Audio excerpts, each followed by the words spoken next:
Hello friends, मेरे इस channel Indian code गुरु में आप सभी का स्वागत है। आज हम एक्सेल के एक बहुत ही इम्पॉर्टेंट टॉपिक को डिस्कस करेंगे जिसका नाम है डेटा वैलिडेशन। अगर एक्सेल के टॉप मोस्ट 5 टॉपिक्स की लिस्ट बनाई जाए तो मेरे हिसाब से ये ऑप्शन उस टॉप 5 में आना चाहिए। इस ऑप्शन की सहायता से हम अपनी शीट में या सेल में गलत डेटा इनपुट होने से रोक सकते हैं, जिससे हमारे फॉर्मूले और आगे की रिपोर्ट्स में एरर नहीं आएगी। एरर आने से बचा सकते हैं अपन, अगर ऐसा बोलें तो।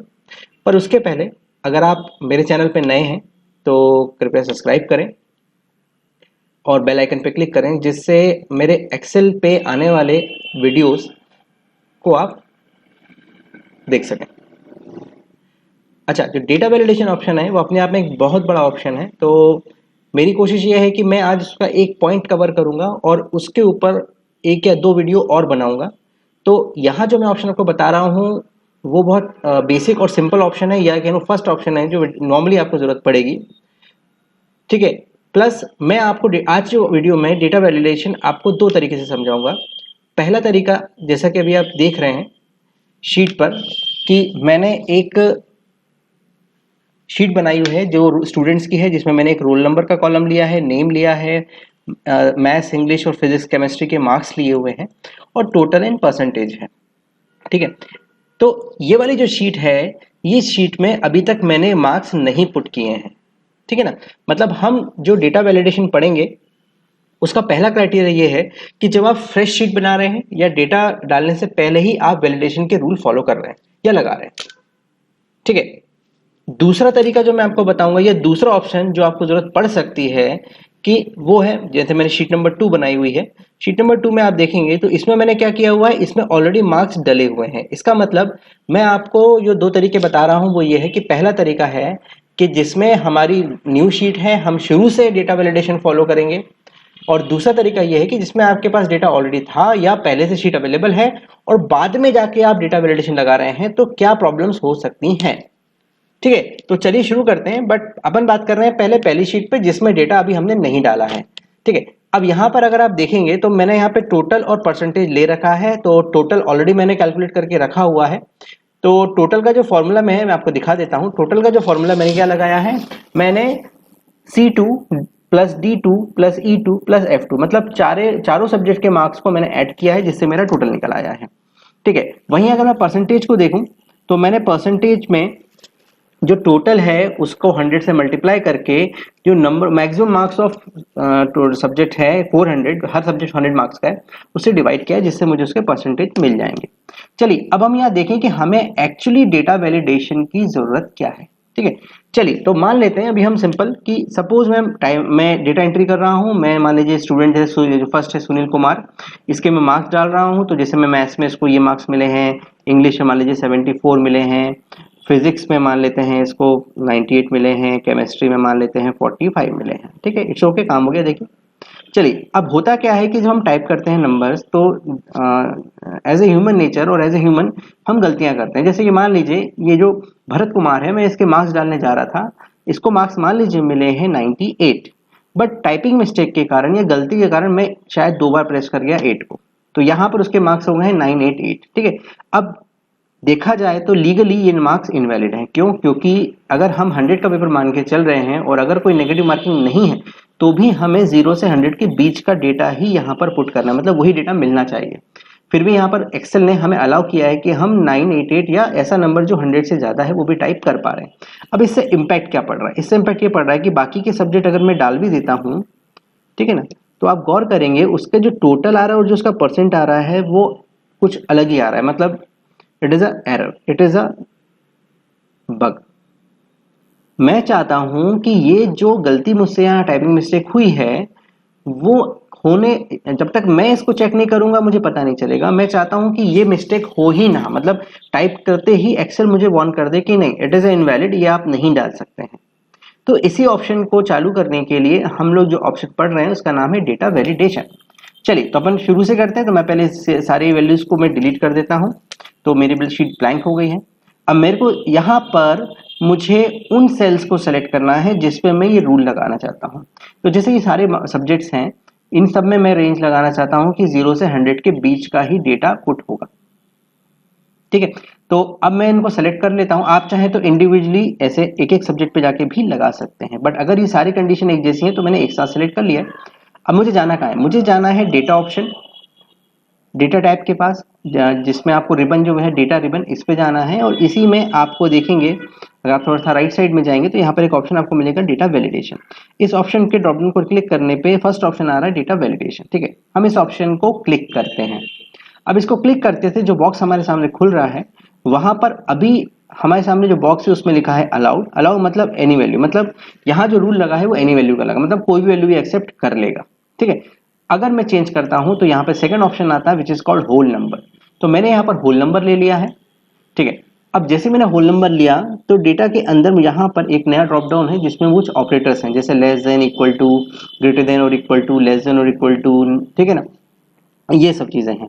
तो नॉट इक्वल टू, तो अब मुझे यहाँ क्या रेंज लेना है? तो मेरी शीट के अकॉर्डिंग, मार्क्स के अकॉर्डिंग मेरी रेंज है कि मुझे मार्क्स 0 से 100 के बीच में डालना है।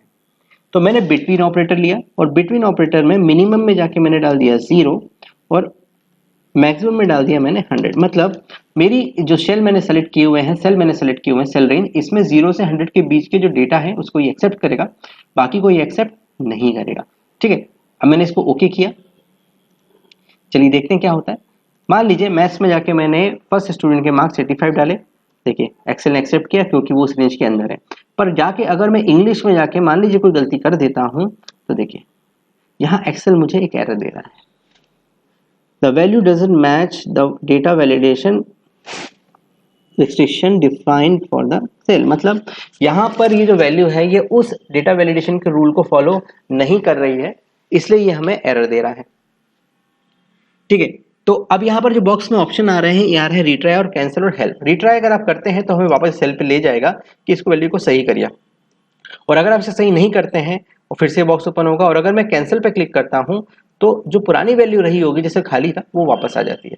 इसका मतलब जब तक मैं इसमें सही वैल्यू नहीं डालूंगा ये मुझे आगे बढ़ने नहीं देगा। देखिए अब आ गया।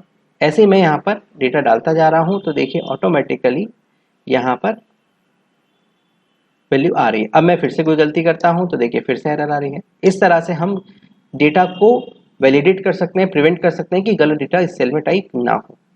चलिए अब इसी में एक और ऑप्शन देखते हैं। अभी आप गौर कर रहे होंगे कि जब मैं कोई गलती कर रहा हूं तो जो एरर आ रही है वो एरर एक स्टैंडर्ड एरर है जो एक्सेल ने डिफॉल्ट दी हुई है। ठीक है, मैं चाहता हूं कि ये जो एरर आ रही है ये एरर जो है वो मैं डिफाइन करूं या जो मैंने रूल्स लगाए हैं वो यहाँ डाल दूं, जिससे जो टाइप करने वाला है या ऑपरेटर है जो जो उसको डेटा एंट्री कर रहा है उसको भी क्लियर हो जाए कि मुझे मेरी गलती क्या है। ठीक है, यहाँ पर कहीं भी ये पता नहीं चल रहा है कि बस एरर आ रही है, बट क्या आ रही है, क्यों आ रही है, क्या करना है उसके बारे में कोई यहाँ पर प्रोवाइड नहीं किया गया है। तो यहाँ पर वापस हम क्या करते हैं, इसको सेलेक्ट करते हैं, उसी सेल्स को फिर से मैंने सेलेक्ट किया, डेटा वैलिडेशन में गया तो देखिए यहाँ पर रूल लगा हुआ है। ठीक है, अब यहाँ जाता हूँ third option which is called error alert. Error alert में जब मैं जाऊंगा तो यहाँ पर एक ड्रॉप डाउन है जिसमें दिया हुआ है आपको आइकन कौन सा रखना है। आपको स्टॉप का आइकन रखना है, वार्निंग का रखना है, इंफॉर्मेशन का रखना है, जैसा भी आपको ठीक लगे वो आप रखिए, आप जैसा चाहें। मैंने मान लीजिए एरर का रखा है। फिर यहाँ पर जो बॉक्स या मैसेज आएगा उसका कोई टाइटल देना है, तो मान लीजिए मैंने यहाँ पर आपको इसका टाइटल रख दिया है एरर। ठीक है, फिर एंटर मैसेज में यहाँ पे वो मैसेज जो एरर में डिस्प्ले होगा तो मैंने यहाँ लिख दिया एक्सेप्ट नंबर बिटवीन 0 to 100। ठीक है, अच्छा यहाँ पर एक ऑप्शन और आपको मैं बताना चाहूंगा विच is called input message. Input message का मतलब ये है कि अभी क्या होगा कि जैसे इसको देने के बाद क्या होगा कि जैसे ही मैं सेल में टाइप करने जाऊंगा या सेल पे कर्सर जाएगा एक हिंट मिल जाएगी कि इस सेल में आपको क्या डालना है। मतलब टाइप करने से पहले ही जो ऑपरेटर है जो डेटा एंट्री कर रहा है उसको पता चल जाएगा कि मुझे यहाँ पर क्या करना है। जैसे मैंने ये इनपुट मैसेज में यहाँ पे भी मैंने डाल दिया एक्सेप्ट नंबर बिटवीन 0 to 100। अच्छा ये चीज ऑप्शनल है, ये आप चाहे तो डालें, ना डालना चाहे तो छोड़ सकते हैं, कोई इशू नहीं है। इसको मैंने ओके कर दिया। अब आप देखिए क्या हो रहा है, जैसे ही मैं उस सेल पे जा रहा हूं तो मुझे एक हिंट मिल रही है कि इस सेल में जो वैल्यूज आएंगी, रेंज आएगी वो ये है। ठीक है ना, accept number between 0 to 100।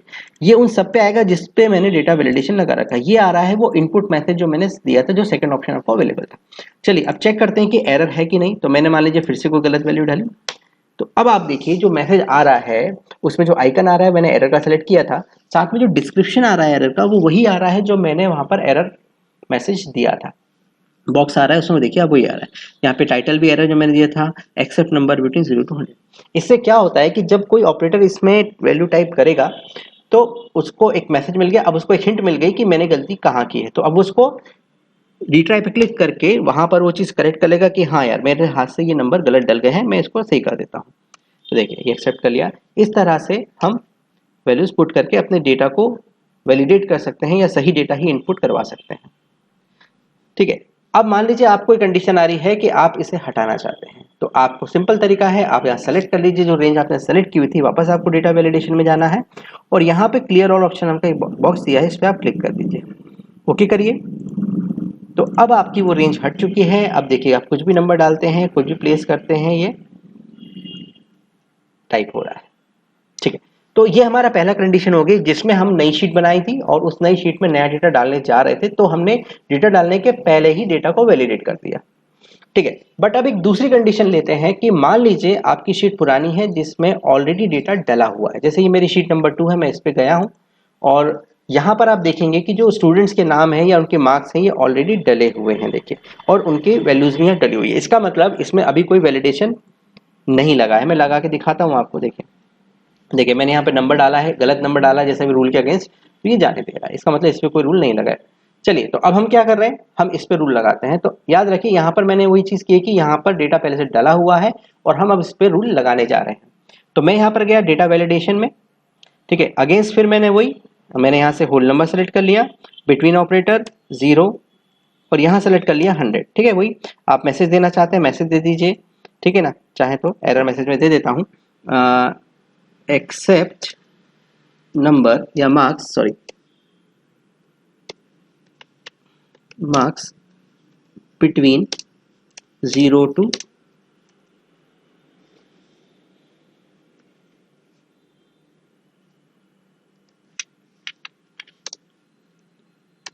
100। Okay किया। चलिए अब क्या होगा कि अब इसमें अगर कोई नया टाइप करने की कोशिश करोगे आप और वो अगर गलत होता है तो ये एरर आएगी। ये देखिए, इसका मतलब कि अब इसके बाद अगर कोई करेक्शन होता है शीट में तो वो एरर देगा। ठीक है, मतलब पहले से जो डेटा है उसको उसने वैलिडेट नहीं किया है। अब इसमें एक प्रॉब्लम ये आ रही है कि अगर आप ध्यान से देखेंगे कि कुछ सेल में, क्योंकि पहले से डेटा टाइप था, तो कुछ सेल में हमारी उस कंडीशन जो हमने वैलिडेशन का रूल बनाया था उसको ये सेटिस्फाई नहीं कर रहे, मतलब ये उससे बाहर जा रहे हैं। अच्छा, अगर शीट बड़ी है, अब इसमें आपको क्या प्रॉब्लम है, इसमें प्रॉब्लम ये है कि आपको जाना पड़ेगा और उन सेल्स की वैल्यू को मॉडिफाई करना पड़ेगा जिनमें जो पहले से टाइप है, मतलब आपको उसको समझना पड़ेगा कि यार ये गलत है तो मुझे इसको सही करना है। तो यहां पर एक्सेल ने हमें एक बहुत अच्छा ऑप्शन दिया हुआ है कि उन सेल्स में जिसमें डेटा पहले से वैलिडेशन के पहले से लिखा हुआ था और जो इनवैलिड है, रूल को फॉलो नहीं कर रहा है, ये आपके लिए उसे मार्क कर देगा। कैसे, तो आप इसे सेलेक्ट करिए, डेटा वैलिडेशन में जाइए, तो यहीं पर आपको एक सेकंड ऑप्शन मिलेगा विच is called circle invalid data. अब इस सर्कल इनवैलिड डेटा पे जब मैं क्लिक करूंगा तो आप गौर करिए, देखिएगा कि जैसे मैंने इस पर क्लिक किया तो इसने उन सेल्स को मार्क कर दिया जो उस रूल के अगेंस्ट वैल्यू लेके बैठे हुए हैं। ठीक है, इससे फायदा ये हुआ कि आपको फिल्टर आपको देखने की जरूरत नहीं पड़ी, आपको पता चलेगा कि हाँ यार ये गलत है, मैं जाके इसको करेक्ट कर देता हूँ। मेरी वैल्यू है, जैसे मैंने जो भी नंबर्स इसमें डालने थे वो डाल दिए, गलमिस टाइप थे 74 यहाँ डाल दिया, और जैसे जैसे मैं टाइप करते जाऊंगा ये इनवैलिड सर्कल यहाँ से हटते चले जाएंगे। ठीक है, तो इससे मुझे फायदा ये हुआ कि मुझे ढूंढना नहीं पड़ा। और अगर आप चाहें तो यहाँ से ऑप्शन में जाके क्लियर वैलिडेशन सर्कल पे क्लिक करके उन सर्कल को हटा भी सकते हैं। ठीक है, तो ये डेटा वैलिडेशन का एक छोटा सा पहला पॉइंट था, पहला वीडियो था। इसी तरह से मैं आगे भी एक वीडियो बनाऊंगा जिसमें और डेटा वैलिडेशन में और भी ऑप्शंस हैं। ठीक है, तो इस तरह से मैं इस वीडियोस को देखने के लिए सब्सक्राइब करें, बेल आइकन पे क्लिक करें और मेरे अगले वीडियो का वेट करें। Thank you.